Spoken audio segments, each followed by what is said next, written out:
Bonjour, le groupe Alliance a présenté récemment une nouvelle vision stratégique.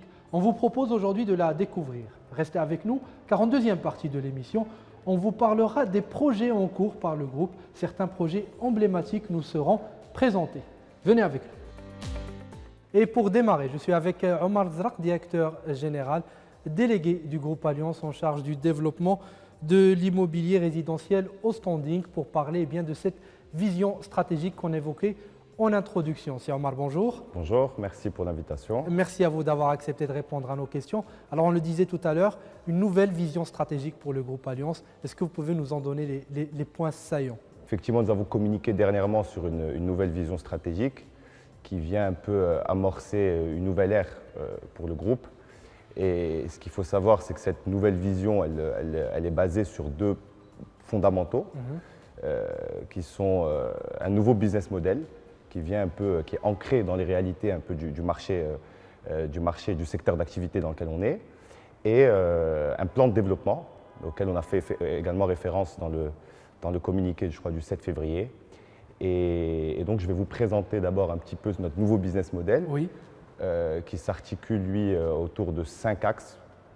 Le premier, c'est un peu un développement donc, adapté aux besoins réels du marché, avec une adaptation de notre offre de produits aux besoins des ménages, quel que soit le type de ménage. Également, j'aimerais quand même parler un petit peu rapidement sur ce point-là de l'activité, donc ça qui représente très représentatif de l'activité actuelle et à venir du groupe. Donc il s'agit d'un développement sur plusieurs segments, les segments historiques du groupe, à savoir le haut standing, le logement social, mais également le segment du lotissement, qui aujourd'hui représente quand même une part importante au sein du groupe, du fait que ce soit des projets généralement qui sont un retour sur investissement un peu plus rapide, avec un retour un peu plus rapide, et donc qui permettent de générer du cash plus rapidement pour le groupe et qui sont naturellement bien moins capitalistiques que des projets de développement classiques. Nous avons également lancé dernièrement une nouvelle marque il y a une petite année qui s'appelle Alliance Résidence. Donc ça, c'est par rapport au segment moyen standing. Bon, c'est du premium. Donc ça se situe un peu entre le très haut standing et le logement social. Et donc ce segment, nous l'avons lancé il y a une petite année. On a toujours été présent sur ce segment-là, mais cette marque vient un peu appuyer la volonté du groupe de développer ce segment-là pour l'avenir. Le deuxième axe de ce business model, il s'agit de la diversification de nos activités et également le développement de notre activité de prestation de services en capitalisant sur l'expertise du groupe, son savoir-faire, parce qu'il faut savoir que c'est le métier historique du groupe, la prestation de services, et que nous avons, dans le fil du temps, réalisé plus de 30 hôtels au Maroc. Nous avons livré à date plus de 60 000 logements. Nous avons réalisé des zones industrielles, nous avons réalisé un certain nombre de projets d'envergure, des tours, etc. Et donc cette activité-là, nous y croyons et nous continuons à la développer, nous continuerons à la développer à l'avenir. Et quand je parle de diversification de son activité, nous sommes d'ores et déjà en train d'étudier des projets dans certains secteurs comme l'hôtellerie, les zones industrielles, le secteur de la santé, etc. Je vous en passe, nous étudions pas mal d'opportunités. Maintenant, par rapport au troisième axe de ce business model, il s'agit de notre intervention en Afrique. Là, nous avons deux modes d'intervention, donc soit en tant que contractant clé en main, soit en tant que promoteur immobilier. Bien sûr, en essayant au maximum de minimiser les risques, que ce soit des risques commerciaux lorsqu'il s'agit de la promotion immobilière, ou bien lorsqu'il s'agit d'être contractant clé en main pour le compte d'un client, nous essayons de garantir un financement en amont du projet. Le quatrième point de ce business model, il s'agit de la maîtrise de risque commercial à travers, nous essayons de parler d'un seuil de commercialisation. Nous avons mis en place un seuil de commercialisation avant le démarrage de travaux d'une opération, pour essayer vraiment de minimiser notre risque commercial. Et le dernier point, le cinquième et dernier point de ce business model, il s'agit là de l'optimisation du financement de nos projets en s'assurant que nous respectons certains ratios d'endettement pour pouvoir justement rester sur un niveau d'endettement qui soit raisonnable pour un groupe comme le nôtre. Maintenant, là, on a parlé du business model, je vais un peu parler de notre plan de développement. Ce plan de développement, il s'agit d'un plan de développement auquel nous avons beaucoup travaillé avec l'ensemble des équipes du groupe. Il s'agit d'une palette d'à peu près une vingtaine de projets qui représentent un chiffre d'affaires de 15 milliards de dirhams. Ces projets sont des projets qui sont sécurisés et qui sont pour la plupart en cours de réalisation. Ces projets-là, nous comptons réaliser, c'est ce qui a été publié, communiqué, c'est la réalité, nous comptons réaliser sur les 2022, 23, 24 et 25 quelques 8 milliards de dirhams de chiffre d'affaires et 1 milliard de résultats nets. Non, il y a un autre point important à ajouter, c'est sur le point de la gouvernance. Aujourd'hui, nous avons un conseil d'administration qui est composé de 9 membres, dont 6 membres non exécutifs.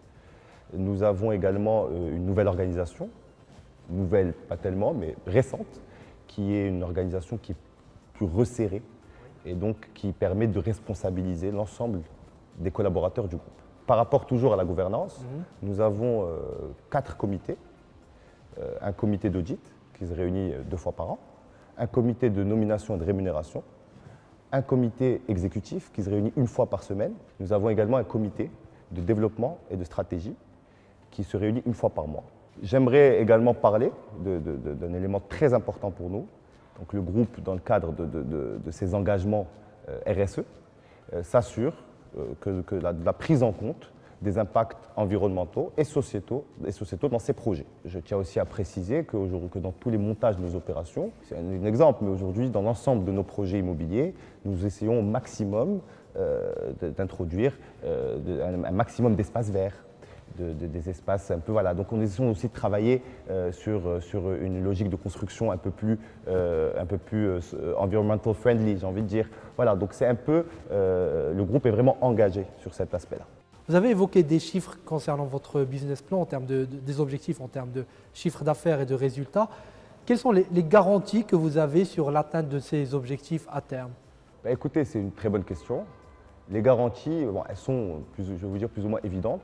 Aujourd'hui, les 20 projets, la vingtaine de projets auxquels j'ai fait référence plus tôt, sont des projets qui sont entièrement acquis, c'est plutôt des fonciers qui sont entièrement acquis par le groupe.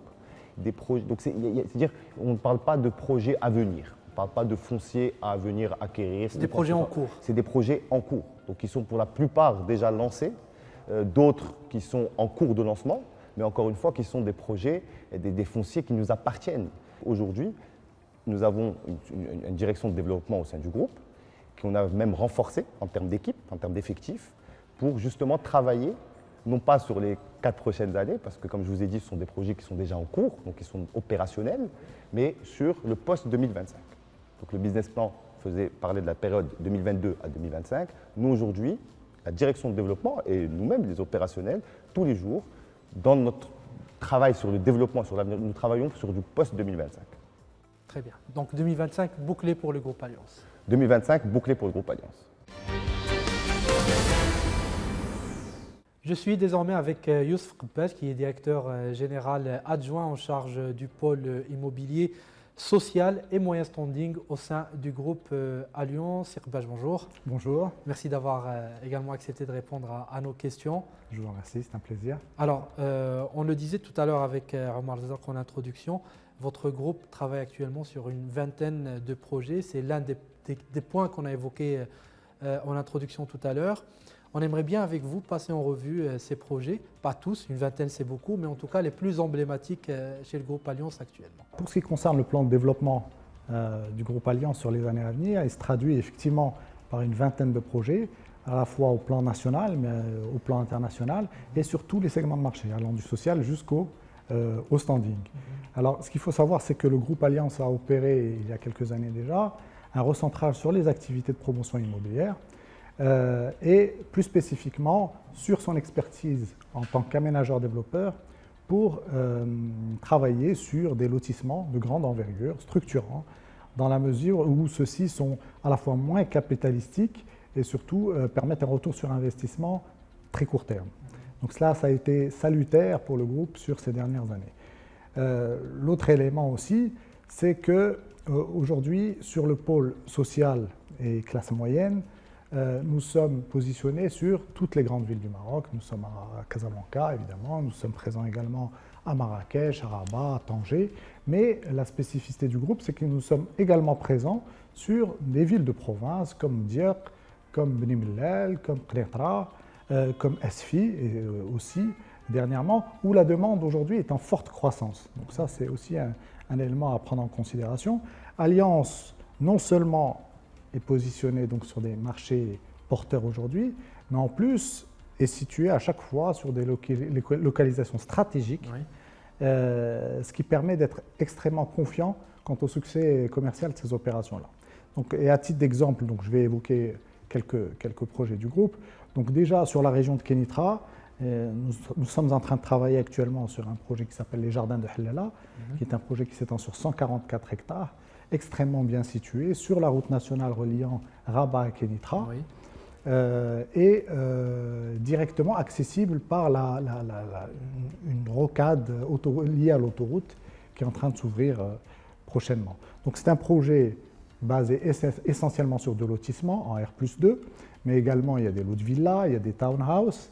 Et la spécificité de ce projet, c'est qu'il y a également des infrastructures à même d'apporter de la vie et de l'animation au projet. Nous parlons d'un hôtel 3 étoiles qui est en cours d'étude, en cours de développement.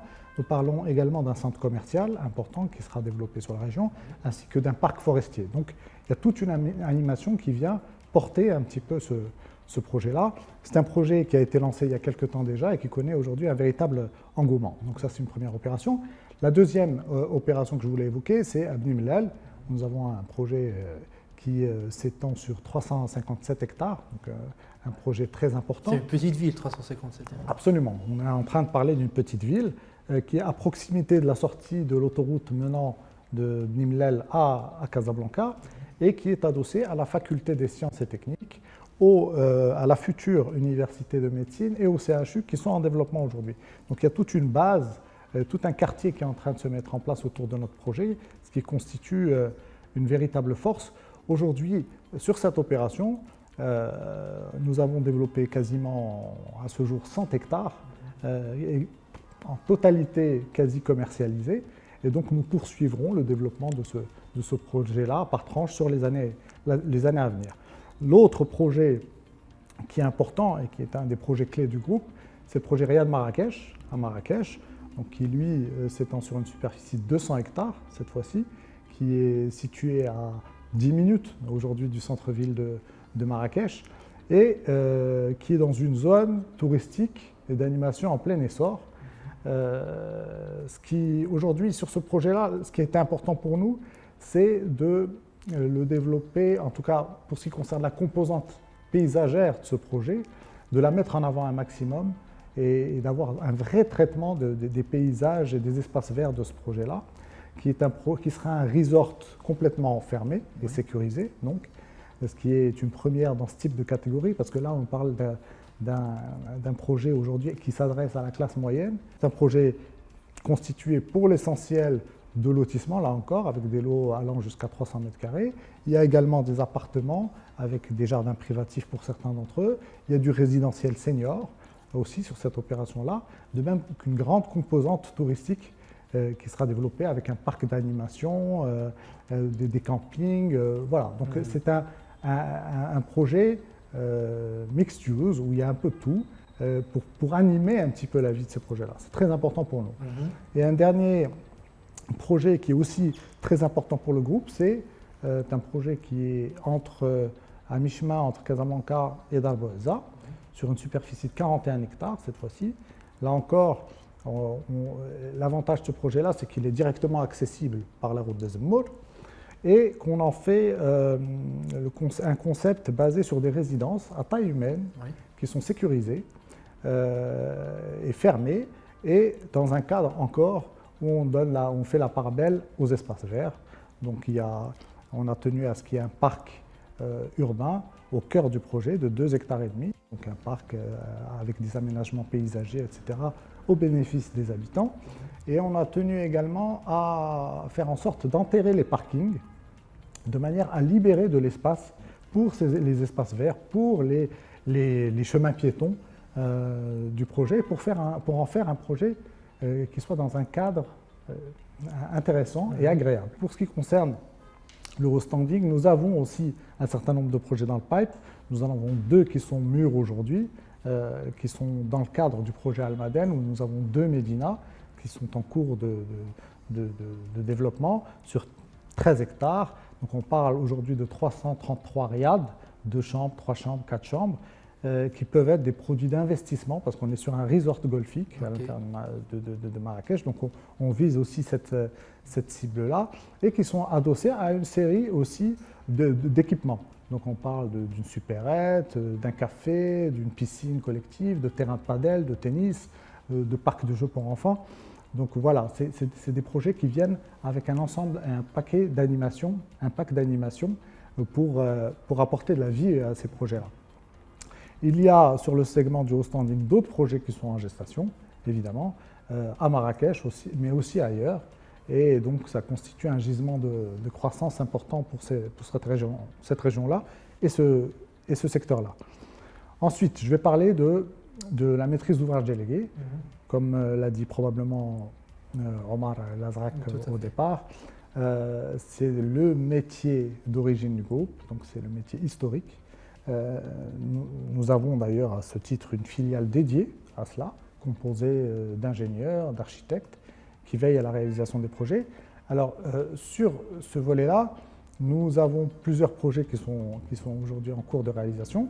Nous sommes sur un projet d'hôtel Parc Hayat à Marrakech, sur Almaden. Donc ça, c'est un projet, un hôtel de 131 clés et accompagné de 44 villas brandées Parc Hayat.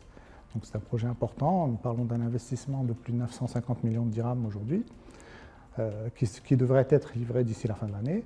Nous avons également les tours CIMR, qui sont les bureaux donc, de la CIMR situés à l'Oda, qui sont des tours sur 14 étages, pour un budget de 212 millions de dirhams. Et enfin, nous sommes également présents sur Terazout, où nous avons accompagné le développement de l'ensemble de la station, et nous travaillons aujourd'hui sur 2 quartiers résidentiels d'un peu plus de 500 appartements pour 500 millions de dirhams. Donc voilà un petit peu pour ce qui concerne la maîtrise d'ouvrage déléguée. Ce qu'il faut noter également, c'est que cette filiale s'occupe également des projets du groupe. Donc du point de vue technique, gère les opérations de tout le groupe en dehors de ces contrats externes qu'elle a avec des clients privés.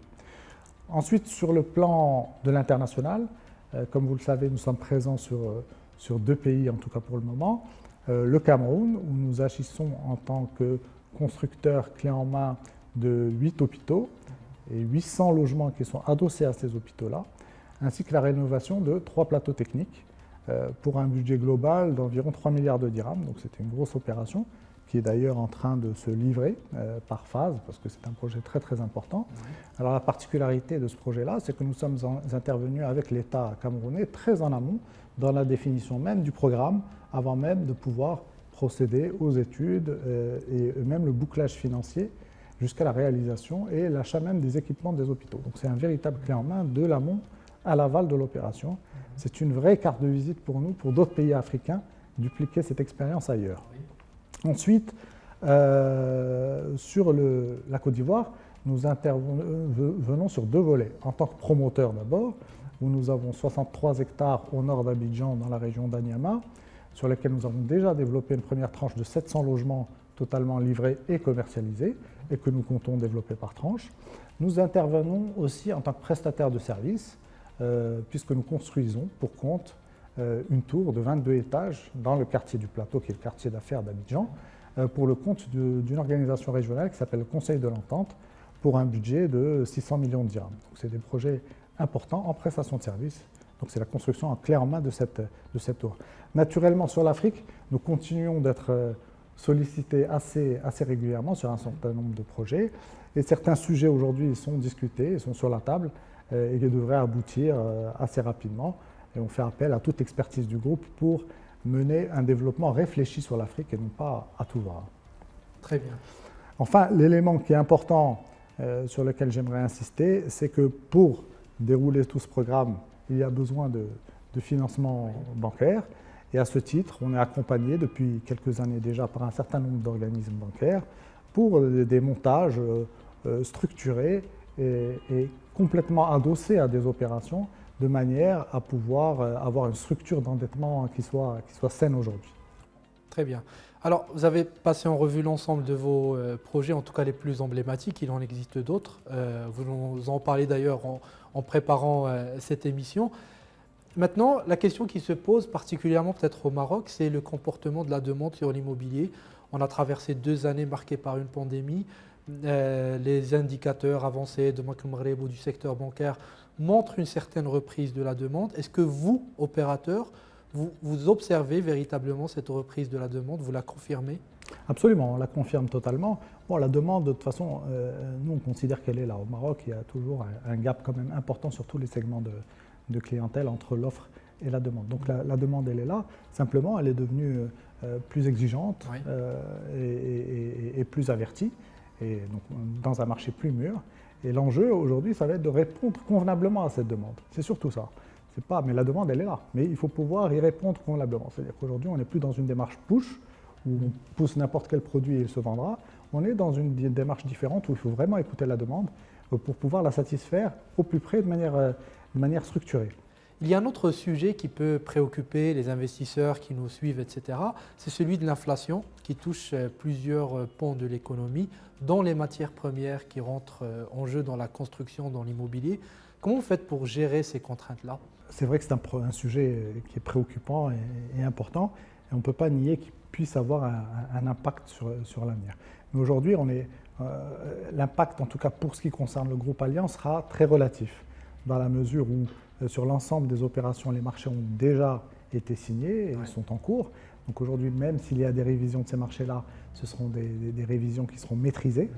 La deuxième des choses, c'est que la nature de nos opérations aujourd'hui est très spécifique. On est essentiellement sur du lotissement, donc on n'est pas sur des marchés qui font appel à un nombre de matériaux très élevé. Donc là encore, ça réduit notre exposition par rapport à cette inflation-là.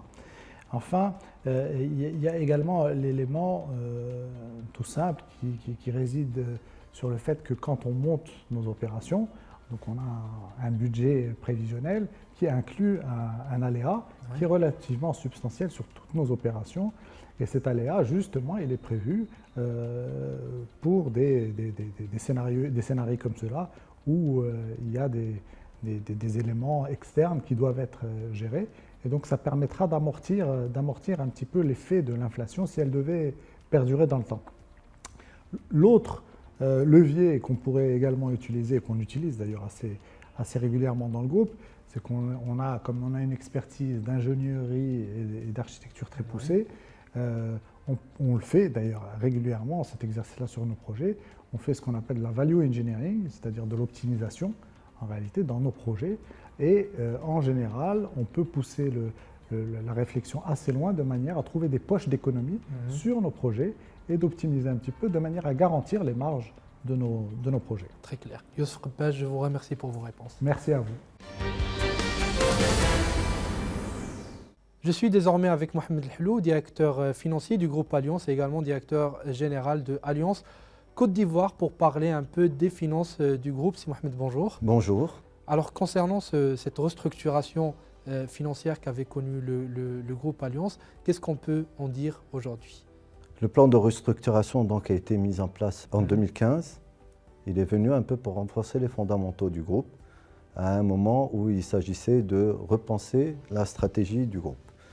Donc, en conclusion, cela s'est matérialisé par une baisse de l'endettement de 9 milliards en 2015 à 2,3 milliards de dirhams. Et les effets bénéfiques de ce plan se sont fait ressentir pendant cette crise pandémique. Comment?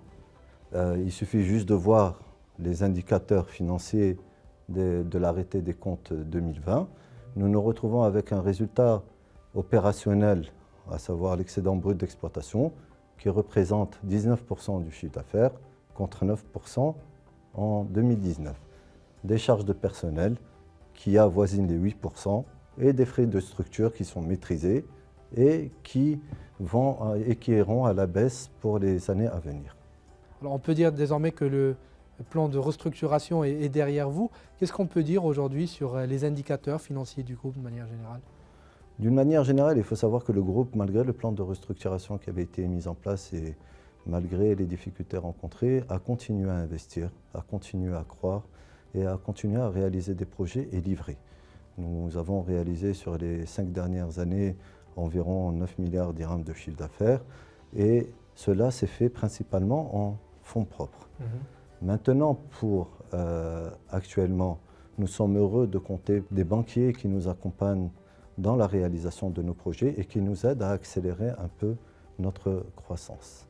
Donc juste sur 2020 et 2021, nous avons levé un endettement important sur 2 projets qui nous tiennent à cœur, sur Qneta et sur Safi, et qui nous permet un peu d'accélérer les livraisons et donc de générer du cash un peu plus rapidement. Alors parallèlement à tout cela, vous avez dans le cadre de la vision stratégique, la nouvelle vision stratégique, présenté un business plan. On en a parlé un tout petit peu tout à l'heure en introduction, mais est-ce que vous pouvez nous donner votre lecture de financier de ce business plan et les indicateurs à retenir?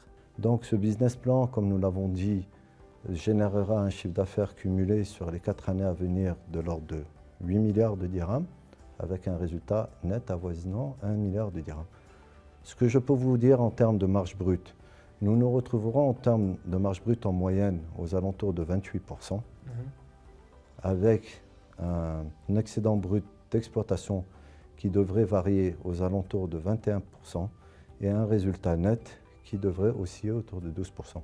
Les principaux charges de structure resteront au même niveau que ceux de 2020-2021. Et en fin de partie, il faut savoir que ce business plan n'a pas été fait juste pour l'exercice de présentation au conseil d'administration, mais c'est dorénavant un outil de gestion permanent. Il est mis à jour de manière permanente pour s'assurer que le groupe atteindra les objectifs financiers qui s'est fixés. Très bien. Merci beaucoup, Mohamed Hello. Je rappelle que vous êtes directeur financier du groupe Alliance et directeur général de Alliance Côte d'Ivoire.